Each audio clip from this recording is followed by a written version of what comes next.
김정은 위원장의 동생 김여정 북한 노동당 부부장이 2주 만에 또 포문을 열었습니다. 이번엔 문재인 대통령을 직접 겨냥했습니다. 북한의 미사일 시험 발사에 우려를 표명한 지난 26일 문 대통령의 연설을 문제 삼으며 거친 표현으로 비난했습니다. 김여정의 오늘 담화는 공세전에 나선 최근 북한의 행보의 연장선에 있습니다. 실제로 지난 16일 이후 오늘까지 불과 2주 사이에 북한이 쏟아낸 비난 담화는 모두 5개. 김여정과 최선희 등 공개적으로 자주 목소리를 냈던 인물 외에 리병철 노동당 중앙군사위 부위원장까지 가세했습니다. 핵과 미사일 개발의 주역으로 김정은 위원장에 이어 북한 군부 2인자로 꼽히는 인사입니다. 문제는 북한이 말에 그치지 않고 행동에 나서고 있다는 점입니다. 지난 21일에는 순항미사일을 발사하더니 나흘 뒤엔 유엔 안보리 결의를 어기고 탄도미사일까지 쐈습니다. 무력 시위의 수위를 높인 건데 우려되는 건 다음 단계의 도발입니다. 잠수함 발사 탄도미사일 SLBM이나 대륙간 탄도미사일 ICBM을 발사할 가능성도 있는 겁니다. 당장은 아니더라도 추가 핵실험 역시 여전히 살아있는 카드입니다. 하지만 바이든 미국 행정부의 대북 원칙은 이전 트럼프 행정부와는 다릅니다. 대화의 문을 닫지는 않겠지만 도발에는 상응하는 조치를 취하겠다고 경고하고 있습니다. 바이든 대통령이 아무런 조건 없이는 김정은 위원장을 만나지 않을 것이라는 점도 분명히 했습니다. 비핵화의 방식과 대북 제재 해제 등을 놓고 북미 양측의 치열한 신경전이 예고되는 대목입니다. 상당수 전문가는 정도의 차이는 있지만 북한의 추가 도발 가능성에 무게를 두고 있습니다. 미국의 대북 정책 검토가 막바지에 접어든 상황에서 북한이 협상력 제고를 노릴 것이라는 겁니다.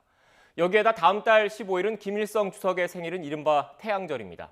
경제 난등에 따른 주민들의 불만을 밖으로 돌릴 수 있는 내부 결속의 기회인 셈입니다.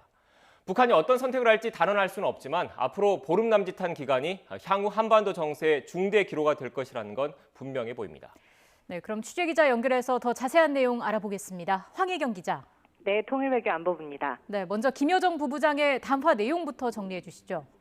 네, 문재인 대통령이 지난 26일 서해 수호의 날 기념식에서 한 연설을 문제 삼은 비난 담화를 내놓은 겁니다.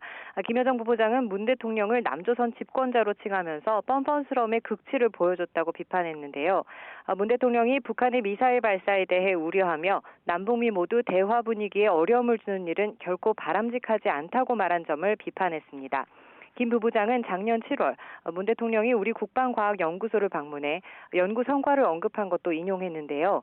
남한의 무기 개발과 실험은 치하하면서 북한의 미사일 시험은 바람직하지 않다고 지적한 건 초보적인 논리와 체면도 상실한 거라고 주장했습니다.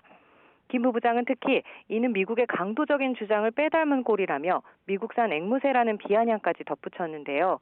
이에 대해 통일부 당국자는 김 부부장의 담화에 강한 유감을 표한다면서 어떤 순간에도 서로를 향한 언행에는 최소한의 예법은 지켜져야 한다고 꼬집었습니다.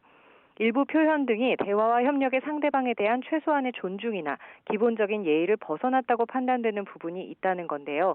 다만 이 당국자는 남북 대화의 흐름을 만들기 위한 노력은 일관되게 유지할 거라면서 이는 한반도 평화 프로세스 진전을 위한 유일하고 올바른 길이라는 게 정부의 일관된 입장이라고 강조했습니다. 네, 황혜경 기자, 김여정 부부장이 이렇게 대남 대미 관계 대응에서 계속 전면에 나서는 모습이네요. 네, 그렇습니다. 말씀하신 것처럼 김 부부장은 2주 전인 지난 16일에는 한미연합훈련을 비난하며 담화를 내놨습니다. 당시 담화에서 3년 전의 봄날은 다시 돌아오기 어려울 거라면서 남북 군사합의서 파기와 대남기구인 조국평화통일위원회 정리 등 초강수 대응 가능성을 경고하고 나서기도 했는데요. 북한은 최선희 외무성 제1부상이나 리병철 당 중앙군사위 부위원장 등을 내세워 대미 비난에 집중해왔는데 또다시 김여정 부부장이 우리 정부를 비난하는 담화를 내놔 그 의도와 배경에 관심이 쏠리고 있습니다. 아울러 이번 담화에서 북한 매체들은 김 부부장을 당 중앙위원회 선전선동부 부부장이라고 칭했는데요.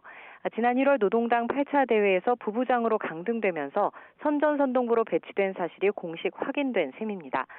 다만 직책은 낮아도 대남 대미 전략 총괄의 역할은 계속하고 있는 것으로 분석되는 가운데 한미의 반응과 또 후속 조치에 이목이 집중되고 있습니다. 지금까지 YTN 황혜경입니다.